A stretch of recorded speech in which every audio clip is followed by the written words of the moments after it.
Hello, everyone, and welcome to today's webinar, Security Secret Weapon Compliance as a Security Accelerator, Transforming SOC 2 and ISO 27001 into Real-World Defense. I am happy to have you all here with us today. My name is Valona Sulay, the Marketing Specialist at MSCCB, and I will be your host for this session. Wherever you are joining us from, we are grateful you have taken the time to be with us. So today we will dive into how aligning compliance efforts with security goals, and specifically through SOC 2 and ISO 27001, can help you meet requirement and boost your organization's overall defense posture. We are lucky to be joined by two outstanding experts in the field, Mr. Trevor Horwitz, CEO of TrustNet and cybersecurity expert, and Rishi Bhatia, security and compliance leader at Calendly. Before we begin, just a quick note that we will have time for the Q&A session at the end of the webinar, so please feel free to drop your questions in the chat box below at any time during the webinar. This webinar is being recorded and will be shared on our website alongside the presentation.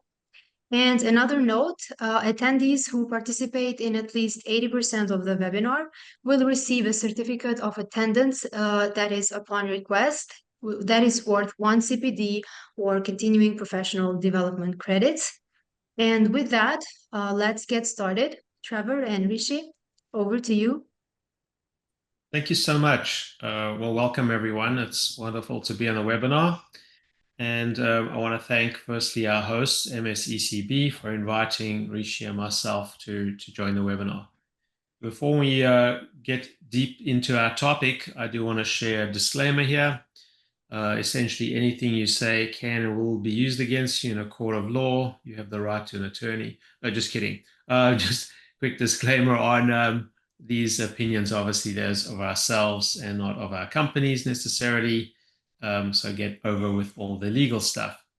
Okay, so let me kick things off and introduce my good friend, Rishi. Rishi and I have been friends for many years, and we've worked together through different affiliations. Rishi has 20 plus years experience in cybersecurity and governance, risk, and compliance. He's the security lead and GRC lead at Calendly, and has been around for some time and worked at some amazing places, Ripple, PwC, Deloitte, and Rishi's also an advisor to security companies and SaaS players in particular, and has a wonderful background. I think what's going to be wonderful about this webinar also is Rishi's perspective of being more of an insider in the GRC space, and also me coming more from the outside, more from the audit and assurance side of the house. So welcome, Rishi. Thank you. Awesome. Hello, everyone, and thank you for having me. Let me introduce my dear friend, Trevor. He has about 20 years of experience in cybersecurity and assurance, of course, and he is the founder and CEO of TrustNet and a very renowned speaker at RSA. He did present at RSA this time, and if you guys get an opportunity to view that talk, please view it. I really enjoyed that talk, and it was really insightful. One fun fact about him is when I initially met Trevor, he had a lot more dark or black hair on his head than he has right now. So you can see what security does to, people like Trevor and myself. Yeah, when was that, Rich? That was like yesterday. I had dark hair, right? That's right. That's right. Things happen quickly in our industry. Thank you, Rishi. Yes. Thank you so much. Okay, so with that, let's kind of kick things off and get kind of deep dive into our topic. And before we start going down and talking about how we can actually transform compliance into a security accelerator, I want to tee things up a little bit and talk about where we are and how we got there. And the first thing I think we all need to recognize is that we have a problem with compliance in terms of our reputation, and we have an image problem. And the challenge here is that compliance is often seen as being red tape. It's a checkbox exercise. And I think a lot of the security insiders, like the security teams themselves, also think that this is really outdated. Like, what is compliance really adding to the picture? And there's this culture of checkbox culture with security teams. There has a perception of compliance slowing down the velocity of being able to actually implement controls and do things like remediation, slowing down the velocity of product launches. There's also this perception of having a lot of noise, like a low signal and high noise. So there's a lot of vague language that's associated with compliance. And that actually could be intentionally as well, which is not something that I think security professionals always appreciate. You have this dichotomy in some standards where you have either too strict language. For example, you have, say, something like a PCI DSS that's very specific and calls out specific controls. How many characters at a minimum you need to have in your password, as an example. And then you have on the flip side things like SOC 2 that are more objective based, and they're seen as being too vague. And I think for when that's presented to security teams, it loses a lot of its momentum and a lot of its credibility. You also have this idea of misalignment, because a lot of the security controls don't really align with day-to-day technical operations. And lastly, the idea of policies. Oftentimes I'll say, well, let me just kind of dust off the policies. In other words, there really no one reads them and they're not really enforced. And all of these lead to this idea of just having a bit of a reputation problem with compliance. Yeah, that's pretty valuable, Trevor. I think one thing I want to emphasize on this slide is we should probably ask ourselves the question, like, does good compliance bring a good security, or does good security bring good compliance? And I think in many scenarios, good compliance does bring good security when you don't know what good security looks like. And that's basically the current world situation right now. In many situations, we are seeing that good compliance is actually bringing good security. So, yeah, thank you, Rishi.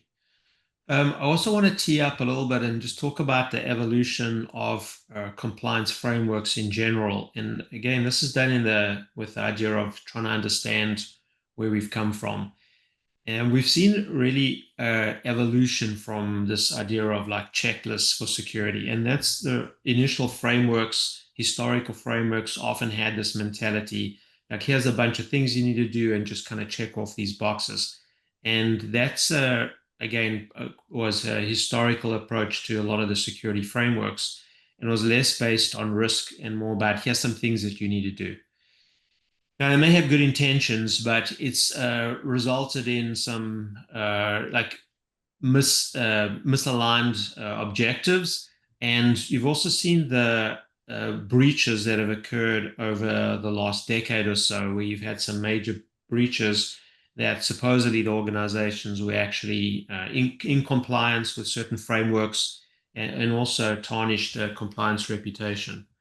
Another thing I think, and I mentioned this earlier, is the idea of a scope imbalance, where you have broad frameworks, and I cited a different framework there, something like SOC 2, but it applies also to the NIST CSF, where the controls are very broad and they're perceived as being weak, and then you get the PCI DSS controls that are perceived as being too rigid, and you have kind of a dichotomy there, again losing a lot of credibility in the eyes of security teams. And this whole idea of balancing act as well, like the modern frameworks being specific and having more less specific and more adaptive language is become challenging. And now with the advent of newer technologies like blockchain and AI as well, these are driving the frameworks to adapt to be more comprehensive and agile. And that's obviously something that's going to be positive. But it doesn't necessarily end the challenge for compliance teams in terms of being able to sell compliance to the security team. So that's where you want to kind of tee things up, and then just move from there and start talking a little bit about some of the solutions. One thing I want to point out here is compliance frameworks, and just echoing what Trevor has said, but the compliance frameworks have come a very long way. And the objective right now should be mapping our control frameworks to our business strategies, to our business needs and objectives. And if we do not do that, our compliance frameworks will just be check-in boxes. I mean, over the presentation, you will see like how if we map our compliance frameworks to our business objectives, it is actually very critical. It becomes a very big driver for a lot of initiatives within different environments of the company. But I think mapping our controls to our business objectives is key. Cool. Okay, so let's talk about one of our first recommendations here about how we can go and sort of transform this process. And this all begins with helping security teams understand the why. And I think when we're in practice talking to security teams, they're not always attuned to the nuances of why compliance is important. So let's starting off with an education process and talking to the security teams and letting them understand what are the drivers behind this. And the first driver for most organizations is, of course, driving revenue. And this often comes from assurance, being able to open up access to sell into new markets. And that's a classic example with the SOC 2 and with ISO 27001, because those are often seen as being the benchmarks for organizations to demonstrate that they have secure systems. So revenue driver is a huge thing. Credibility, secondly, obviously very important in today's environment. It helps validate the security investments, both internally and externally, and that you're meeting certain industry standards. And then being able to have this idea of operational rigor. So ensuring that processes that are taking place inside the security teams are robust, they're repeatable, measurable security practices. Super important in today's environment as well, being able to help validate that processes. And then lastly, building this idea of enterprise trust. And I think for security teams to understand that you build trust over time, and this actually becomes an asset for your business. And a classic example there that I really love is like, look at a typical bank. Most major banks, if you think about it, without having this trust in their environments and having this credibility, they really don't have a business to speak of. So this idea of this intangible asset that's developed through their security practices is another thing that's really building on and helping the organization grow and to thrive. I think I can say one thing from past experience in every company that I have worked for, that when the executive team or the leadership team starts seeing compliance as a revenue generator, things change. I think the first bullet point, that it drives revenue, is extremely, extremely important for a business. It, like Trevor said, it opens different avenues. We were looking at, not my current company, but the previous company I was working for, we wanted to get into healthcare. So we decided to pursue different certifications, and believe me, the revenue stream just significantly skyrocketed just because of the certification that we achieved, that opened multiple doors, multiple channels of revenue for us. So I do think once you realize that how compliance, mapping to your company objectives, in addition to driving revenue, it really starts taking a very important role in the company. Yeah, absolutely.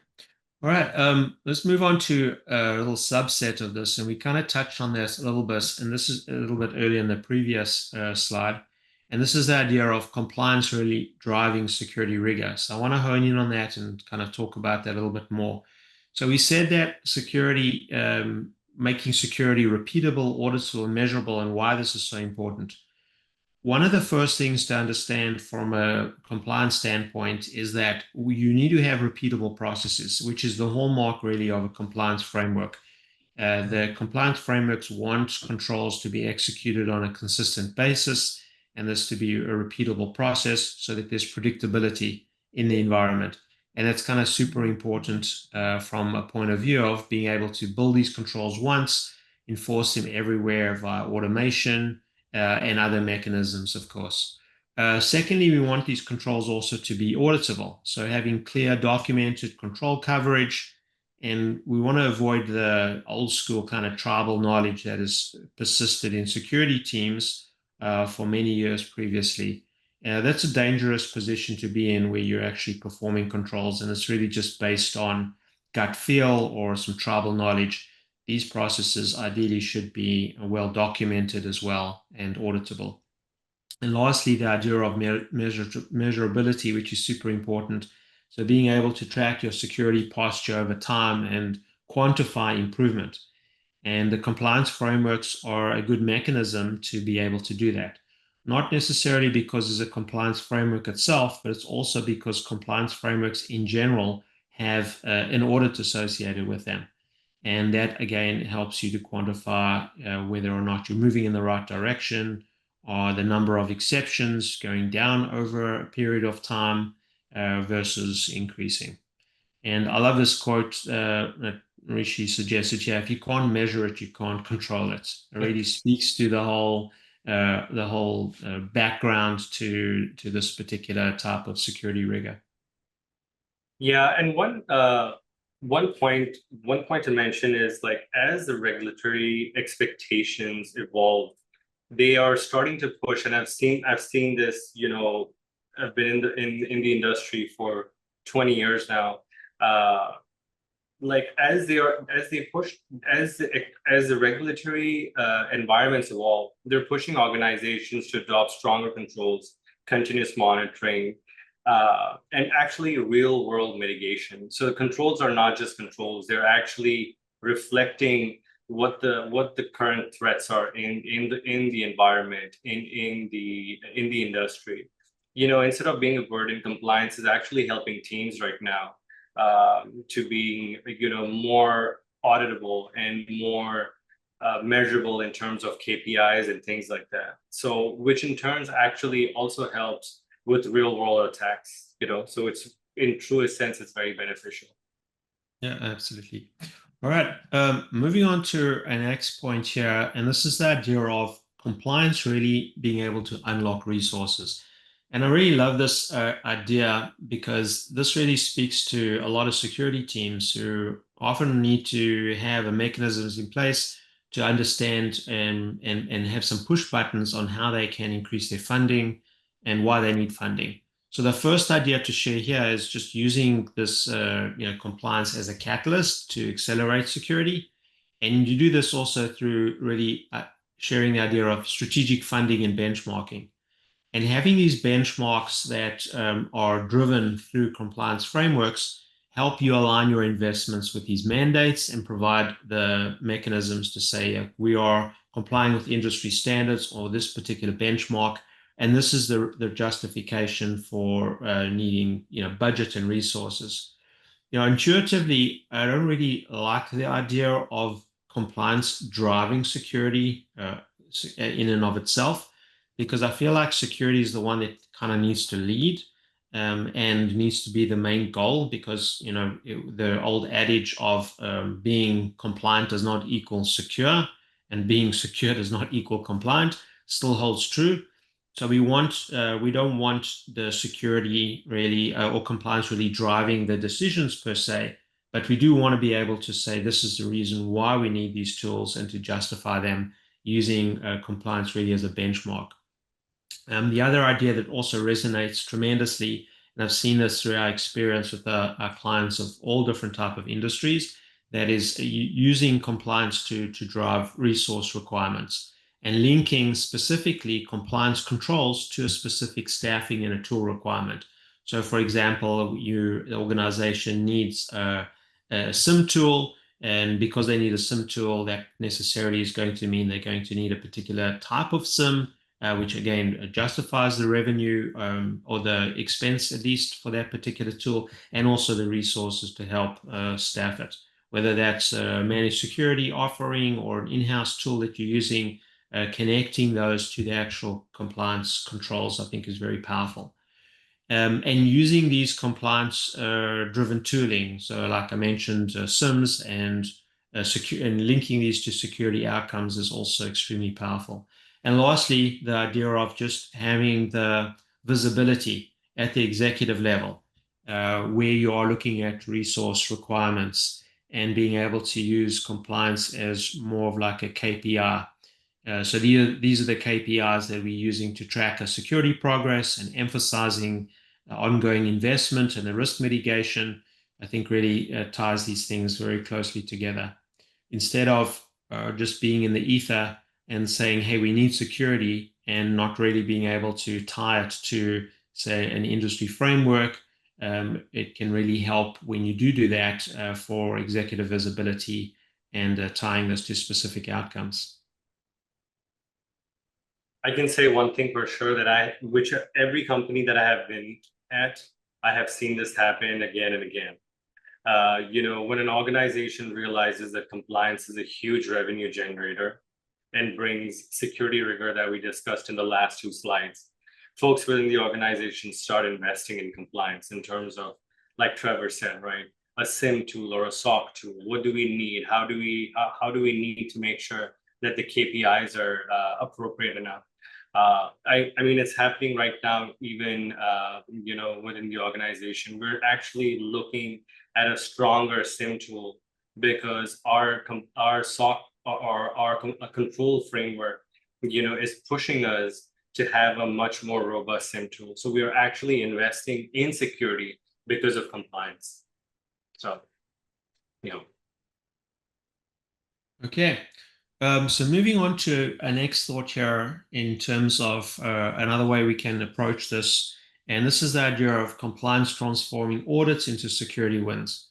Now, for a lot of organizations, when they're going through this process and getting an audit, sometimes the driver is really based on, can we find the least cost provider?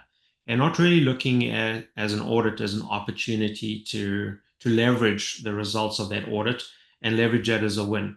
And this idea is very powerful for me because you can reframe this audit as a security assessment.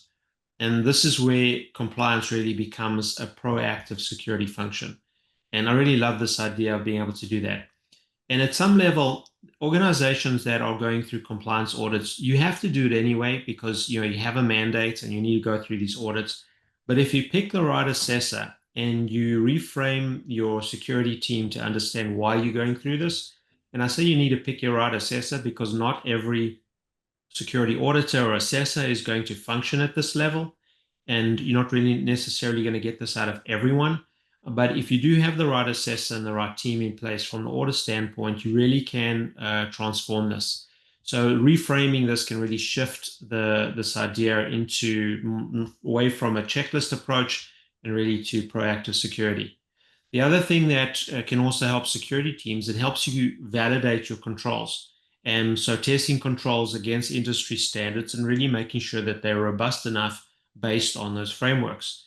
So again, another idea to how you can kind of score some wins from that process, provided, of course, you get feedback that's appropriate and help you move the ball forward where there are potential issues with that control. Maybe the control's not configured as strongly as it could. Then obviously you need to take those findings and move them into become security objectives or some new areas that you need to identify. Also focusing on vulnerabilities, so identifying any exploitable gaps, not just a compliance issue. And so really being able to hone in on that. And again, it's going to take a lot of effort to do that. This is not necessarily the approach for a lot of assessors who may be looking at this thing from, I just need to pass the audit or make sure the client has these specific controls. So some of this comes out of the value added component of your audit process. Threat mapping, also very helpful, being able to align your controls with the emerging threats, which is a requirement in a lot of security frameworks, and again, can really help you reframe the conversation if you focused on some forward-looking ideas. Risk mitigation and risk assessments really being a part of almost all frameworks today. So you really can leverage that exercise to help improve security outcomes. And lastly, just taking those audit findings, as I said before, you can take these audit findings and really turn them into something that's really targeted and say, yes, okay, we have a metric now, or we have a gap here, and we can help improve the control. And yes, our control may be compliant, but also being able to move that forward and say, okay, can we really leverage this to move the ball forward and have something that's a lot more robust for the future. So that, again, this is the whole idea of kind of this transformation or reframing process. Yeah, I'm a big proponent, and I like to think from this the school of thought that good compliance does bring good security. I mean, depending upon what framework you're implementing, it actually tells you what type of access controls you need to have, what type of change management process you need to put into place. What kind of KPIs should you be measuring? So I do think compliance is transforming into a lot of security wins. One of the biggest trends that I have seen right now in the industry is a lot of the compliance functions, a lot of the GRC functions is actually rolling into security. So security is encompassing of a GRC function or a compliance function, whatever name you want to give it, right? And then you have product security, and then you have security operations. These three are primarily the pillars that you're seeing right now within a security group or a department these days. So that's the trajectory that's where companies are going to. Yeah, absolutely. Moving on from there, let's talk a little bit about compliance as a continuous process and a path to resilience. I think one of the things we've seen is that compliance is now definitely evolving from being not just kind of like a one-time event, but really becoming something that's much more life cycle oriented. And again, I think this is a huge positive for connecting compliance objectives and really mirroring the compliance and the security function so that they're really in sync with one another. And if you think about the life cycle stages, you've got the assessment phase, and this is where you're identifying gaps and vulnerabilities and risk areas. And you can use the audits and assessments as part of that process to really identify where your risks are. So not thinking about, hey, we're going to do a risk assessment here, but that's not a real risk assessment. We're doing a real assessment kind of in a different fashion, but leveraging the control structure that you have and the idea behind security controls and using that as part and parcel of your audit process. A lot of organizations historically have said, oh, we're doing a risk assessment, but this is just for compliance. And really want to try and get away from that mindset and consolidate that and build this into your life cycle. A second thing I wanted to share here is the idea of also monitoring. So having robust tools like your SIM tools, your NDR tools, these can really help you in terms of ensuring that you do have effectiveness in your controls. So again, tying the two together and making sure that you have visibility over your threats. And then the idea of improvement, so using continuous improvements, like we said, using results of other audits and evolving your security requirements based on audit findings also is very powerful. And again, demonstrates to your security team that you're taking these compliance assessments very seriously and that you're going to get value out of that audit process. I want to emphasize again, yeah, it's not necessarily going to just automatically fall into place. You really need to work with good assessors and good auditors to be able to do that and understand this is not just a check the box exercise, but it's really going to help you with some value added components to that audit process. And when you get into the area of continuous monitoring, so real-time tracking, and you get integration of security tools and these automated alerts, and those are built into your overall compliance process as well, you evolve that into this validation loop. And this is where your audit findings will help you target security improvements, and you're getting this continuous feedback and helps you really evolve your security controls to manage evolving threats and regulatory changes as well. So again, I think this is an evolutionary process of changing the mindset, reframing this, and connecting the dots between the compliance and the security activities. Yeah, and just to echo what Trevor has said, the one important thing for me, the thing that resonates with me most is continuous monitoring. I believe if compliance is not done in a continuous monitoring fashion, or is just done once a year, or whenever the audit's happening, it's really not helping. It's really not adding values to the business objectives. It's really not adding value to, the departmental goals or your KPIs or whatever we want to, call it. It has to be done continuously. It has to be mapped to the business objectives. That's the only way compliance will add value and will be seen in the light of like true management or true execs or the leadership team that will actually see that where compliance is actually a driver for many things rather than just a checkbox laundry list of things. Yeah, absolutely. And I think this also helps in terms of being able to make the organization more resilient to emerging threats by merging your compliance and your security function into managing your overall security posture. Yep, great. So the main topic for this discussion was really looking at SOC and SOC 2 and ISO and how they kind of map. And we've kind of framed this in a little bit more general terms, but I want to hone in a little bit and give a little bit more insight into some of the specifics of SOC 2 and ISO 27001. We didn't try and make this presentation too focused on those control frameworks themselves, because I think a lot of the information and the thoughts that we shared today are more generic to apply to pretty much any framework. But specific to SOC 2 and ISO, there's ISO 27001. The first idea I want to share with is using this risk assessment process. And we touched on this a little bit earlier as well. But really looking at risk assessments as being able to identify critical business risks and being able to go beyond just kind of a standard scan and looking at these things in a little bit more depth will again link your compliance function to your security function, help accelerate that. Then you have the idea of third-party controls. And third-party controls are not always on top of mind for security teams. We're just not oriented that way. I think a lot of the security teams over the last kind of 2 decades or so, or even the last decade, have built up with a mindset of us having the security moat, and we kind of control what we can control, which is within our environment.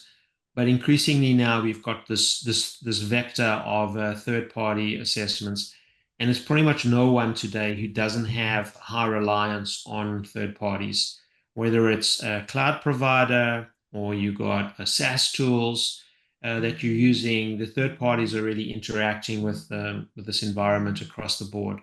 So using the compliance frameworks who are focused on things like third-party controls, again, help push the security teams to say, hey, there's some other risks there that we also need to consider, and we need to push ourselves in this area and make sure we're mitigating all of these risks. Data classification, also something that's not necessarily always intuitive in most environments as you're kind of going about kind of day to day, where you have ISO 27001 that can actually help you enforce your data retention policies to reduce insider threats. So using these frameworks as a catalyst for actually going through that extensive process to identify different types of data. Also audit trails, where we have things like SOC 2 and ISO 27001 that mandate the use of detailed audit trails. And this is going to aid tremendously in terms of forensics. So there's a dual purpose there, not just being able to have controls that are highly auditable, but also have the idea of leveraging that for forensics and other security purposes. We're going to get into this a little bit more, but I really think that there's a massive sea change going to happen very, very quickly on the importance of audit trails and logs in particular when it comes to the use of agentic AI in environments. And again, we'll touch on that a little bit later, but I think this topic is going to become extremely hot in the next few years as agentic AI starts to evolve and get more extensive use in environments.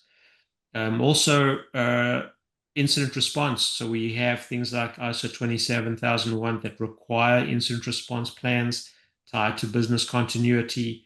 I really love that idea of being, again, a catalyst, something that security teams are not always focused on, going through that exercise of doing tabletop testing for incident response, where you have a requirement to do that exact type of exercise with ISO 27001. So again, can be a very good catalyst and a driver. And lastly, just the idea of management oversight and management review, where you have executives who can address your environment and be able to see more visibility over evolving risks is tremendously beneficial for the organization of having that oversight. It helps reinforce security investment, and obviously helps to ensure that you have got robust security controls in place. So I think those things are perfectly aligned and can be highly leveraged to improve security outcomes. I think for me, the three big hitters, or that do the home run for me, are the risk assessments, the data classification, and the incident response. The reason why I say risk assessments is because when we do an annual risk assessment, and we're just not doing, and again, talking from past experience, the coverage of the risk assessment has to be company-wide rather than just focusing on one particular department. It actually tells you what the issues are within each department. It could be a security related issue, or it could be a process related issue, which is very valuable. And that coming from a compliance team, it actually adds even more value. Data classification is very important because, with companies right now, having API integrations and trying to have that stickiness model.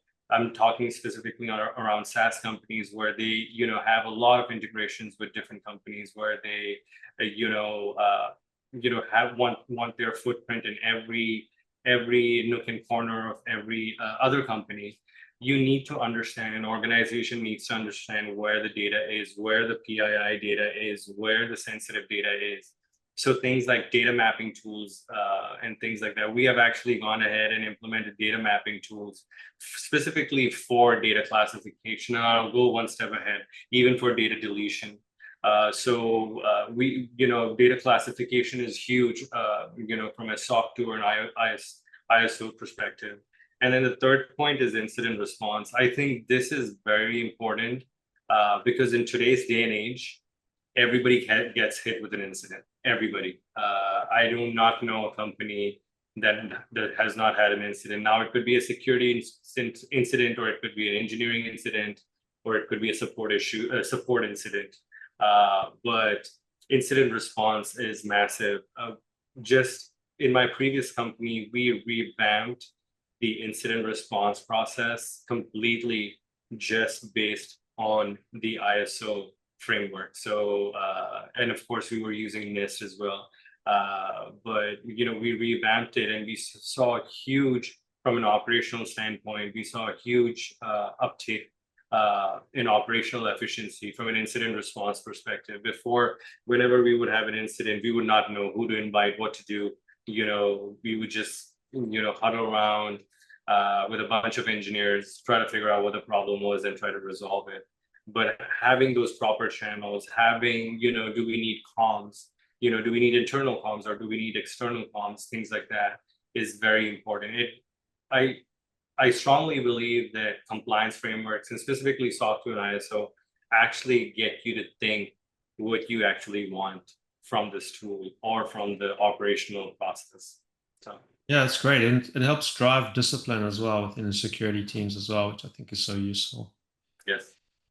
Okay, so I know we did promise in some of the advertising out there. We want to talk a little bit about agentic AI, and I want to talk about this, just give a kind of a little bit of a briefer in terms of how agentic AI plays into this, and then specifically look at how this can help us from also accelerating our security controls, and what's some of the challenges as well that we're facing with agentic AI just in general. A little bit tangential to our core topic, but I think this is important to bring up here because I feel like a lot of the agentic AI capabilities and the possibilities will help us, again, tie our compliance and our security controls together and really help one another. So let's go through this a little bit. So firstly, just talk a little bit about where we see potential opportunities within the agentic AI space and its role in future of compliance. One clearly that's already emerged very rapidly is the idea of anomaly detection. So using AI to identify any deviations from a baseline behavior. And that could be anything from analyzing rules on a firewall to doing something, analyzing user behavior. And this is becoming increasingly more sophisticated as well. So anomaly detection, huge use case there for AI. Predictive risk analysis, also forecasting compliance violations based on specific threat patterns. So if we see certain things happening, it could be a predictor, okay, it looks like things are going in the wrong direction. And also very useful for us as a means of being able to rectify security posture and bring an organization back into compliance.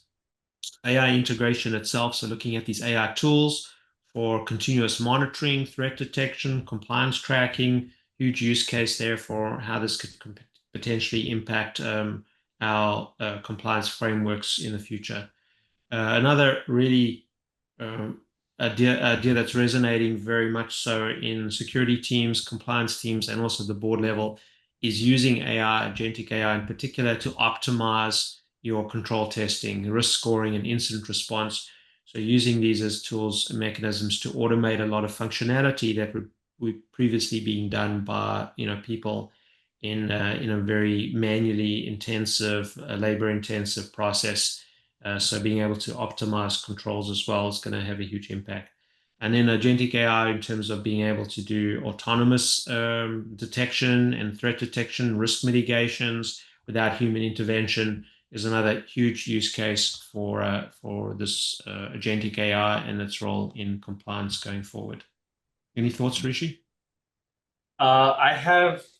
I know the whole AI space is blowing up right now, and everybody is, running towards like AI models. I do have a little bit of, again, I might be a little different here, but I do have a little bit of reservation around the whole, AI's role, just because number one, it's fairly new right now, and the challenges that we might discuss, the next slide as well. Again, AI is a very powerful tool. I think if it's designed well and if it has the right checkpoints, I think it can be very powerful. But I still think AI, we yet to have to see the power of AI and the terminology that we're calling agentic AI. So yeah. Yeah. Let's talk about some of those challenges as well. I want to highlight these for the audience as well, some of the things we see as being big challenges, and just kind of keep things on track. We want to have some time also in the back end just to answer any questions that came in. So firstly, just some ideas to share here, the idea of non-determinism, and this is an important thing from an audit approach. Having unpredictable behavior or hard to replicate outcomes, which is one of the characteristics of AI from a learning perspective, because the AI is getting essentially more intuitive and smarter as time goes on, that becomes a huge challenge from an auditability standpoint. The second idea here is this idea of opaque decision making. So you have large language models and lack of explainability. These models also tend to hallucinate from time to time. So that really undermines the auditability of those decision-making process. How did it come to this decision also becomes a challenge. Autonomy, where you have agentic AI systems, for example, going and do security actions, can that cause cascading failures? How do you rectify that? How do you monitor that? Data provenance, so verifying the data accuracy and origins is also difficult, particularly about the data that goes into the models themselves and understanding where that goes. And that brings up the next point, which is really the idea of model poisoning. So if the AI system that you're using has some opportunity for adversarial inputs, can that adversarial input somehow manipulate the behavior of the AI to do something that it was not ideally intended for?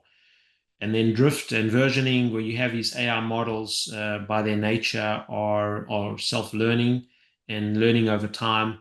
That's great because the system's getting smarter and making better decisions, but it also has an idea of compromising the audit consistency. So for example, a system may be performing action A, or in this particular circumstance in January, but come December, 12 months after that, system has kind of learned a better pattern or maybe a different behavior, it may be having a completely different outcome or action that it's taking. So these are just some of the challenges of AI systems in general. Yeah, one quick comment on this one is I cannot tell you how important this is in the current situation or the current world that we live in. I have seen many bad decisions made significantly because the model was not designed properly to meet company objectives. I have seen many times bad decisions being made just because the model is just not structured the way it is, and more, and it has a big financial impact on it because these AI models again are not cheap as well. Yep, absolutely. Okay, we've got a couple more. This is a kind of our last slide, and we're going to get into a summary. So I want to again leave some time for some questions. But here's some of the challenges and also some of the ways that we can leverage the compliance to strengthen implementation of agentic AI in environments. First thing to do is to consider like our risk assessment process. So can we use AI risk checks to uncover threats that things like model poisoning and data manipulation? So that I think can help the security teams really think about what their risk factors are when it comes to the implementation. Data integrity, ensuring that the data that's going into whatever agentic AI model you're using there, so that is robust and the data itself has some integrity, can improve the outcomes and give the auditors again understand what all of the data that it's going into those systems not somehow poisoned and is authentic. Access management, we can think about these autonomous AI systems that are going out there. Do they have role-based access? And how do we prevent those AI models from somehow being manipulated so that the AI will have more authority than it actually needs? Monitoring these agentic AI, and I alluded to this a little bit earlier about using some of the log functionality that's inherent within all these SOC 2 and ISO 27001 and many other frameworks from a monitoring standpoint. So monitoring their behavior and making sure we don't get behavioral drift and understanding that behavioral drift over time, also super important. So enforcing these things again for the security team really ties back to compliance. Incident response, Rishi mentioned that as well. So using sort of predefined plans for AI breaches. So understanding how, if you do have AI that's performing functions that are unauthorized, how do you be able to respond to that? We're literally going to have to be defending in some respects against our own systems when we start putting these things in place. We just need to make sure we have the guardrails for it. And then transparency, which we also alluded to a little bit earlier about having good audits and documentation of what actions AI can take, when it takes actions. That can also aid in having good forensics where we see things kind of going off track and understanding what behaviors have occurred. I just had one quick comment. I know we have to give time for questions, but we are seeing, just based on the previous challenges that Trevor talked about in the last slide, we are seeing a lot of compliance requirements also come out. I know ISACA has come out with a lot of AI certifications as well. So definitely, we will see more certifications even come out from that, which will make auditors / security professionals / folks that are in GRC more AI driven and AI mature. Yeah, absolutely. Okay, so let's kind of like just wrap things up here. Just some key takeaways for the audience as well, and then we can kind of get into the Q&A. So a couple of things that we covered today. Firstly, we discussed how compliance has an image problem. And one of the ways we can rectify that is really shift the mindset from this checkbox mentality into something that's more of a strategic asset in terms of being able to provide better outcomes for the audit. Educating the team on what is the value of compliance, how compliance can actually help increase revenue opportunities, boost the credibility, and also bring operational discipline to the team as well and enforce that. Also great setting points. Rishi touched on also from a practical standpoint how Compliance has also shaped some security rigor, building in repeatable processes that are auditable, measurable security practices, which in turn can help the organization to measure themselves for improvements. We spoke a little bit about resource alignment, how you can leverage both from a technical resource, a human resource, and from technical tools perspective, and using these as really benchmarks for justifying why you need these tools. And these are considered best practices. So anything from MFA to penetration testing, all included in compliance frameworks, and really helps justify expenditure if you're currently not doing that. Using these security audits as a win, so collaborating with the right auditors and assessors to ensure that they're giving you that value add and transforming your audits into proactive risk assessments, super important. We also discussed the idea of using compliance as a process for continuous monitoring, being able to track your security outcomes. We delved into ISO and SOC 2, some of the specific controls, so leveraging the aspects like third-party risk management, data classification, robust audit trails, all help to reinforce things, not necessarily things that will come from the security team, but definitely there are standards within the SOC 2 and ISO frameworks that help improve your security outcomes. And lastly, we touched on the idea of using AI as a mechanisms to help enforce compliance, and compliance help to enforce AI good security, and the two go hand in hand, and using compliance to establish the guardrails that are going to be needed for the use of AI, particularly agentic AI in this environment. Okay, I think we kind of wrapped up on that. So let's kind of dive in, and let's any final comments, Rishi, and then we kind of got maybe 5 minutes left for some Q&A. Yeah, I think just one comment when I opened when we were discussing the first slide. I think the biggest takeaway is to actually think like, does good compliance bring good security, or does good security bring good compliance? So I think I kind of want to leave the folks that are listening, you know, with that piece as well, and just noodle on that a little bit. Cool. Okay, so that pretty much wraps it up. So before we completely wrap up, I just want to see if we've got any questions from the audience, and any questions to share. Yeah, thank you, Trevor and Rishi, for this insightful presentation. Now it's time for the Q&A session. We have received some questions, so let me take the first one. So it says, from your experience, how has SOC and ISO evolved to deal with constant changes in the field, like more companies transitioning to remote or hybrid, the presence of AI, etc.? Yeah. Whatever you want. I have a few thoughts, but if you want to go first. Yeah, go ahead. I'll follow. You know, I can give you a little bit of my my thought process around that. So SOC 2 and ISO doesn't look like from a remote perspective or from you know, an on-site perspective. It's looking at a control framework as a whole at an enterprise level. With that said, I have worked at companies. Currently, where I'm working is a completely remote company. So basically, you know, it's completely remote. Teams are remote. Everybody's remote.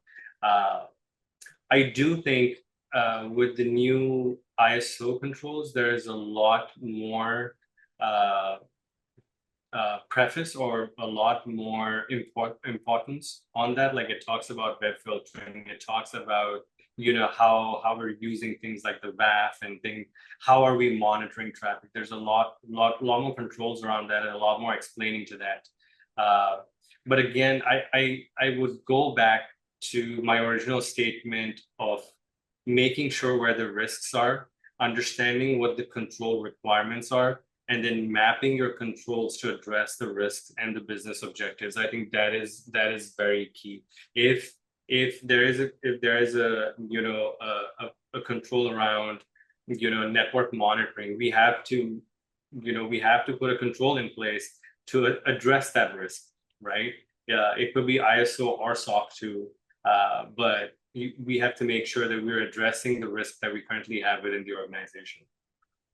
Yeah, and I think we've seen also how both the SOC 2 requirements, SOC 2 control objectives in particular, and also the ISO 27001 control requirements have evolved over time, specifically to address those scenarios.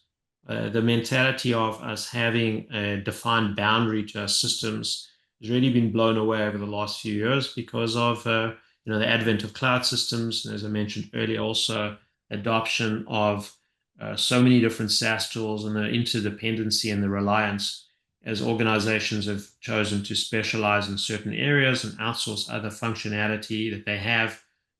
Even the use of like Calendly as an example is a tool for facilitating meetings and being able to engage with prospects and customers, etc., and being able to leverage those systems. There's a reliance on there, and there's interdependence. So the frameworks have evolved, I think, to help address some of those controls. So that's definitely been part of the evolution of these frameworks. But you also need to have personal responsibility in some respects, because SOC 2 in particular is less prescriptive than, say, like ISO 27001. So you have much more of a broad objective-based framework, and that means the organization who is seeking compliance needs to think a little bit more broadly about things like remote access in particular and how that would impact the security controls. Thank you for your answers. Now let's take another question. For companies planning to go public, how important is it to have a proactive IT compliance program in place before facing IPO-related audits? That's a great point. Yeah, I think it's a facilitator for having robust processes in place. Organizations that are going public, particularly if they're in the US, is going to be subject to Sarbanes-Oxley, SOX controls. And there's definitely an alignment between the controls that you need, at least the general computer controls for SOX that are going to directly align up with things like ISO 27001 and SOC 2. So those are very tightly correlated. The SOX controls don't necessarily will not be met necessarily by SOC 2 with respect to some of the financial oriented controls, but it's just an extension of the framework as well, saying, hey, these are things that will be implemented specifically for your financial controls for things like SOX. So that's just one example. We also discussed how these frameworks like SOC 2 and ISO 27001 build up this intangible enterprise trust asset, and that goes to speak to like valuation for those companies. Having good, robust security frameworks and having them audited as well is going to help, I think, investors be more confident in the controls that they have in those environments because they've been independently assessed and evaluated. Yeah, I agree. I just want to, again, echoing what Trevor mentioned, I think having proper compliance controls really enhances your chances of going public. And I've been part of pre-IPO companies as well. And that really, really helps. And I'm again talking from experience, because the Sarbanes-Oxley controls, yes, we do have to implement them. But if you have, a proper compliance of, proper frameworks already implemented, it makes life a lot easier. Okay, great. Thank you. Yeah, thank you both for your answers. Okay, that was all for today's webinar. A huge thank you to our speakers for sharing their valuable insights and expertise with us today. We appreciate your time and thoughtful contributions. Thank you once again for being part of this webinar. And thanks to everyone for joining in. For more updates on our future webinars, please make sure to follow us on LinkedIn and Facebook. Have a wonderful day ahead. Goodbye. Thank you. Thank you.